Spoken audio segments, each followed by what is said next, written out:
Garage coffee catastrophe. So last month, my buddy Dan and I were doing our usual Saturday morning routine, failing spectacularly at jogging and then rewarding ourselves with coffee and donuts.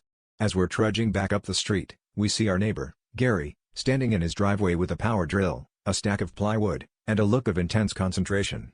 Gary's the kind of guy who once tried to build a hot tub out of an old trampoline, so we didn't think much of it at first. But then he calls us over and says, "Boys, I'm starting a drive-through coffee shop, right here, in my garage." Naturally, we're intrigued.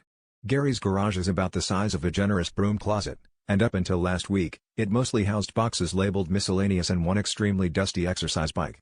But he'd set up a little counter, hung a menu, 3 items, coffee, decaf, and a mystery blend labeled Gary's Special, and cut a sizable square out of the garage door to serve as his window.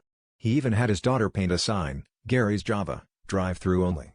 Dan and I promised to swing by for his grand opening the next day, mostly because we wanted to see how this would play out. Sunday morning, true to our word, we roll up, except Gary insists the drive-through experience only counts if you're in a car. Dan, always ready for a laugh, volunteers his ancient Honda Civic. We pull up to the window, Gary beams, and hands us 2 cups of coffee. All's going well until Gary says, "Let me show you how it's done," and hops into his own car for a test run.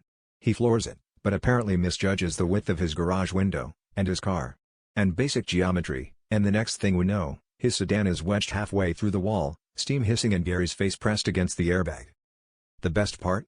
As we're all standing there, Dan filming, me laughing so hard I'm crying, Gary extracting himself from the wreckage, he looks at his ruined garage and says, "Well, guess that was my window of opportunity, and I really blew it."